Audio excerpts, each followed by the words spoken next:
Video like जरूर कर लीजिए और ऐसे वीडियो लगातार फ्री में पाने के लिए चैनल को तुरंत सब्सक्राइब कर लीजिए और बेल आइकन को जरूर टैप कर लीजिए ताकि आगे भी सारे वीडियो आपको मिलते रहे। यूट्यूब में फॉलो करते हैं तो प्लीज ये वाला फ्री टेलीग्राम चैनल जरूर ज्वाइन कर लीजिएगा। सारे नोटिफिकेशन सारे अपडेट यहीं पे आते हैं, ध्यान रखिएगा। सारे क्वेश्चन अटेम्प्ट करिए और स्कोर अपना तुरंत कमेंट करके बताइए कितने सही हो रहे हैं कितने गलत हो रहे हैं, जल्दी से कमेंट करके बताइए। नाम है वैभव और आप लोग देख रहे हैं UPPSC best online coaching YouTube channel. दोस्तों यहाँ पर जो हमारा ये सीरीज है इंडियन हिस्ट्री के एमसीक्यू का, ये बहुत ज़्यादा इंपॉर्टेंट है। रीज़न बीइंग कि 3000 से ज़्यादा क्वेश्चंस को हम लोग कवर अप करने वाले हैं और ये सारे क्वेश्चन उत्तर प्रदेश पीसीएस के जो एग्ज़ाम होता है उसकी तर्ज पर बनाए गए क्वेश्चंस हैं और बहुत ज़्यादा इंपॉर्टेंट क्वेश्चंस हैं। एग्जामिनेशन में डायरेक्टली आपको ये क्वेश्चंस देखने को मिल सकते हैं। जितने यहाँ पर फैक्ट्स आपको पता चलेंगे उन फैक्ट्स के बेस पर ही आपको एमसीक्यू देखने को मिलेंगे। इस बात की मैं आपको श्योरिटी दे सकता हूँ। दैट मीन्स कि अगर आप इस कंप्लीट सीरीज को देख लेंगे उसके बाद यूपीपीएससी आयोग के द्वारा कंडक्ट कराए जाने वाले किसी भी एग्जाम, चाहे वो समीक्षा अधिकारी हो या फिर उत्तर प्रदेश पीसीएस, ईजिली आप उसमें हिस्ट्री जो है सॉल्व कर पाएंगे। सो मेरा आपको सजेशन रहेगा कि आप चैनल को सब्सक्राइब कर लें और डेली बेसिस पर जो ये वीडियोज आ रहे हैं इनको ज़रूर देखें।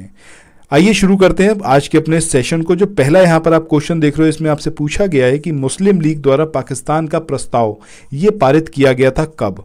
फरवरी 1922 में, दिसंबर 1928 में, मार्च 1940 या फिर सितंबर 1944। तो सही आंसर क्या आएगा यहाँ पर? ऑप्शन सी, यानी कि मार्च 1940 को। ठीक है, सो ये यहां पर सही आंसर आएगा। और एग्जैक्टली अगर हम बताएं कि कहां पर कौन से अधिवेशन में इसको पारित करा गया इस प्रस्ताव को, तो ये भी काफी इंपॉर्टेंट है और एग्जामिनेशन में पूछा जा सकता है। सो एग्जैक्ट डेट अगर आपसे पूछी जाए तो 23 मार्च 1940। ठीक है, ये डेट आपको याद रखनी है। मुस्लिम लीग का लाहौर अधिवेशन हुआ था। इस अधिवेशन में ही पाकिस्तान प्रस्ताव को पारित किया गया, जिसमें जो आधार था वो ये था कि ऐसा कोई संविधान मुसलमानों को स्वीकार्य नहीं होगा, उन्हें एक्सेप्टेबल नहीं होगा, जिसमें इंडिया के पूर्व और पश्चिम के जो मुस्लिम बहुल क्षेत्र हैं उनको एक स्वतंत्र और सार्वभौम राज्य के रूप में स्वीकार ना किया गया हो। दैट मीन्स कि यहाँ पर क्लियरली बोला गया था कि इंडिया के ईस्ट में और इंडिया के वेस्ट में जो मुस्लिम मेजॉरिटी पॉपुलेशन वाला जो एरिया है उसको जो है पाकिस्तान के रूप में घोषित किया जाना बेहद ज़रूरी है। बिना उसके ऐसे किसी भी संविधान को हम नहीं मानेंगे, नहीं स्वीकार करेंगे जिसमें ये चीज़ मेंशन्ड नहीं होगी। ठीक है, चलो नेक्स्ट क्वेश्चन पे मूव ऑन करते हैं। सो अगला जो क्वेश्चन है इसमें पूछा गया है कि मुस्लिम लीग का जो वार्षिक अधिवेशन हुआ जिसमें जिन्ना के 2 राष्ट्र के सिद्धांत को मान्यता दी गई थी वो कहां पर हुआ था? लाहौर में हुआ, कराची में, मुंबई में या फिर लखनऊ में? तो सही आंसर क्या आएगा यहाँ पर? ऑप्शन ए, यानी कि लाहौर। अभी हमने बात करी थी लाहौर सेशन में पाकिस्तान प्रस्ताव को जो है वो पारित करा गया, तो उसमें क्लियरली ये बात बोली गई थी कि भाई जो इंडिया के ईस्ट में और जो वेस्ट में इंडिया के जो ऐसे प्रदेश हैं, जो ऐसे क्षेत्र हैं जहां पर मुस्लिम पॉपुलेशन मेजॉरिटी में है, ठीक है, तो उनके लिए जो है अलग एक तो आगे चले नेक्स्ट क्वेश्चन को देखें। इससे पहले कुछ एक इन्फॉर्मेशन है आप लोगों के लिए जो बहुत इंपॉर्टेंट है। अगर आप लोग उत्तर प्रदेश पीसीएस की तैयारी कर रहे हैं, आप आरओ की तैयारी करना चाहते हैं, बीईओ की तैयारी करना चाहते हैं, इन तीनों एग्जाम की अगर आप तैयारी करने चाहते हैं तो स्टडी फॉर सिविल सर्विसेज के कोर्सेज को आप ज्वाइन कर सकते हैं कंप्लीट तैयारी के लिए।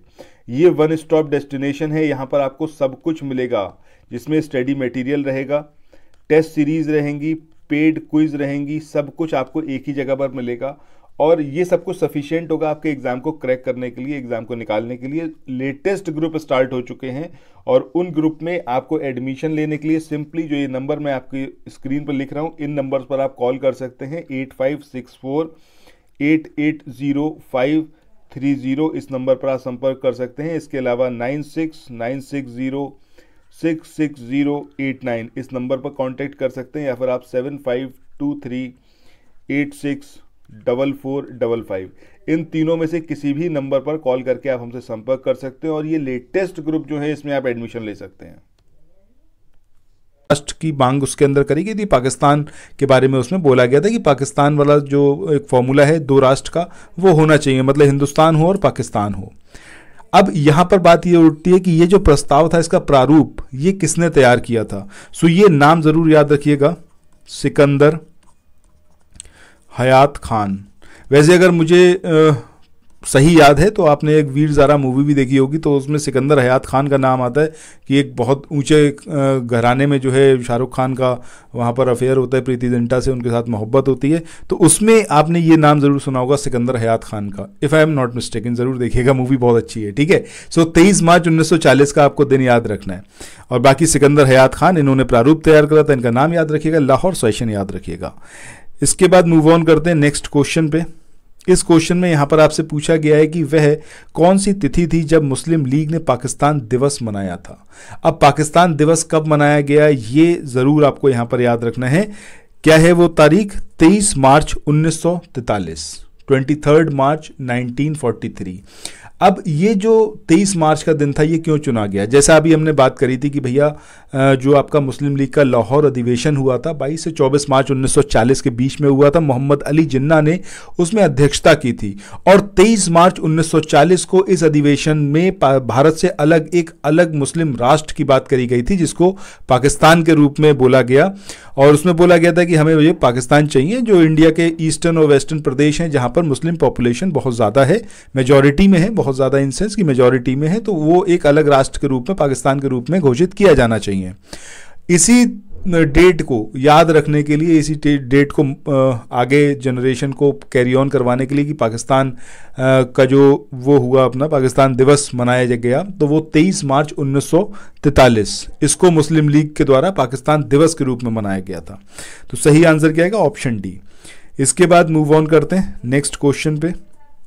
इस क्वेश्चन में यहाँ पर पूछा गया है कि मुस्लिम लीग का जो लाहौर अधिवेशन हुआ उसकी अध्यक्षता किसने की थी। तो अभी हमने देखा है मोहम्मद अली जिन्ना, ये यहाँ पर सही नाम है जिन्होंने अध्यक्षता की थी।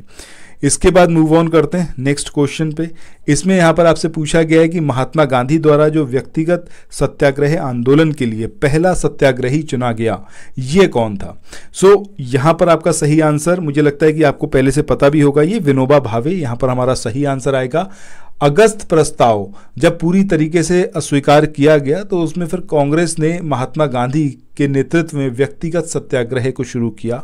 और ये जो व्यक्तिगत सत्याग्रह था इसमें ब्रिटिश सरकार की भारत नीति के प्रति नैतिक विरोध को प्रतीकात्मक अभिव्यक्ति के रूप में चुना गया, मतलब सिंबॉलिक ये एक्सप्रेशन था।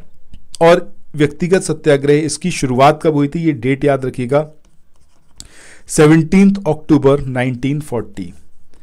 17 अक्टूबर 1940 को हुआ था। विनोबा भावे पहले सत्याग्रही थे। इसके बाद सेकंड नंबर पर जो दूसरे सत्याग्रही थे वो कौन थे आपके? जवाहरलाल नेहरू। सो ये सारे पॉइंट बेहद इंपॉर्टेंट है, इनको याद रखना है। नेक्स्ट क्वेश्चन की बात करते हैं। इसमें यहाँ पर पूछा गया है वैयक्तिक सत्याग्रह ये किसने आरंभ किया। तो अभी हमने बात करी है किसकी? विनोबा भावे जो पहले सत्याग्रही थे। नेक्स्ट क्वेश्चन की बात करते हैं। इसमें पूछा गया है आपसे ब्रिटानिया या फिर ब्रितानिया हुकूमत या फिर सरकार के प्रस्तावों के प्रारूप घोषणा जो सर स्टैनफोर्ड क्रिप्स द्वारा लाए गए थे उसमें क्या क्या सम्मिलित था।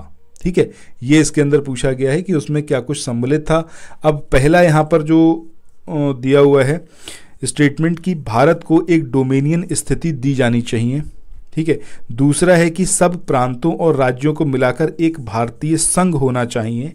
तीसरा कि कोई भी प्रांत या भारतीय राज्य में भारतीय संघ के बाहर रहने का निर्णय ले सकता है। इसके बाद नेक्स्ट जो इसके अंदर पॉइंट है जिसमें बात करी गई है कि भारत का संविधान भारत की जनता द्वारा निर्मित किया जाए। तो कौन कौन सी बातें थीं जो कि इस प्रारूप में जो कि सर स्टैफोर्ड क्रिप्स लेके आए थे उस प्रारूप में शामिल था। सो इसका सही आंसर क्या आएगा भाई? ये जो चारों स्टेटमेंट है, चाहे बात करी जाए कि भारत को एक डोमिनियन स्थिति दी जानी चाहिए, स्टैफोर्ड क्रिप्स का ये जो प्रस्ताव था उसके अंदर ये बात कही गई थी, जितने भी प्रांत हैं जो भी राज्य हैं इनको मिलाकर एक भारतीय संघ होना चाहिए, ये वाली बात भी बोली गई थी स्टैफोर्ड क्रिप्स के प्रस्ताव में। कोई भी प्रांत या फिर भारतीय राज्य में भारतीय संघ के बाहर रहने का निर्णय ले सकता है, मतलब मैंडेटरी नहीं है। उस समय जो रियासतें थीं वो चाहें तो जो इंडियन यूनियन रहेगा उसके अंदर शामिल हो सकती हैं, चाहे तो ना हो। ये इस प्रस्ताव में था क्रिप्स के। इसके बाद भारत का संविधान जो है वो भारत की जनता द्वारा निर्मित किया जाना चाहिए। This was also included in that प्रस्ताव। ठीक है, सो यहाँ पर आंसर क्या आएगा हमारा? Option D. इसके बाद नेक्स्ट क्वेश्चन की बात करते हैं। इस क्वेश्चन पे यहाँ पर पूछा गया है आपसे कि निम्नलिखित में से कौन सा क्रिप्स मिशन के संबंध में सही नहीं है। जो यहाँ पर सही नहीं है वो आपको चूज करना है। पहला यहाँ पर दिया हुआ है कि युद्ध समाप्ति होने पर डोमेनियन दर्जा हिंदुस्तान को दिया जाएगा, ये वाली बात इसके अंदर थी, ये सही है। दूसरा है कि संविधान सदन द्वारा निर्मित संविधान मान्य होगा, ये भी सही बात है। इसके बाद नई कार्य परिषद के नियुक्त जिसमें हिंदुओं और मुसलमानों का समान प्रतिनिधित्व, ये वाली बात इसके अंदर सही नहीं थी। इसके अलावा कोई भी सूबा या फिर कोई भी रियासत जो है वो भारतीय संघ से बाहर रह सकती है, ये वाली बात भी इसके अंदर कही गई थी। तो आंसर यहाँ पर क्या आएगा हमारा ऑप्शन सी, जो कि क्रिप्स मिशन के संबंध में सही नहीं है। इसके बाद नेक्स्ट क्वेश्चन की बात करते हैं। इसमें यहाँ पर आपसे पूछा गया है कि निम्नलिखित में से किसने गांधी जी के आंदोलन को राजनीतिक फिरौती कहा था। अब ये राजनीतिक फिरौती किसने कहा था महात्मा गांधी के आंदोलनों को, ये यहाँ पर आपको बताना है। इसमें ऑप्शंस हैं आपके, लॉर्ड चेम्सफोर्ड ने ये बात बोली थी, या फिर लॉर्ड वेवल ने, या फिर लॉर्ड लिनलिथगो ने, या फिर लॉर्ड मोंटेग्यू, किसने ये वाली बात बोली थी।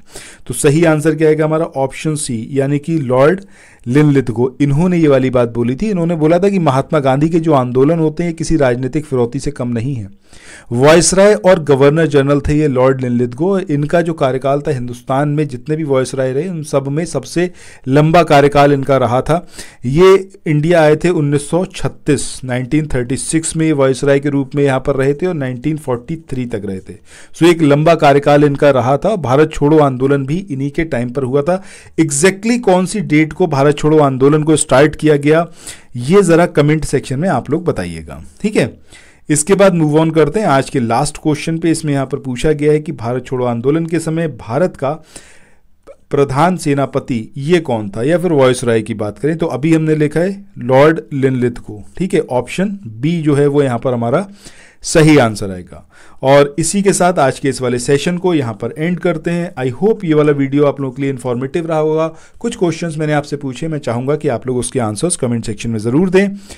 चैनल पर आने वाले वीडियोस को कंप्लीट देखिए, बेहद इंपॉर्टेंट सीरीज यहाँ पर चल रही हैं आपके आने वाले एग्जाम समीक्षा अधिकारी के लिए। इसके बाद अगर आप उत्तर प्रदेश पीसीएस की तैयारी करोगे तो उसकी भी बुनियाद यहाँ से आपकी बहुत मजबूत होती जाएगी। So thank you so much, have a nice day, bye bye.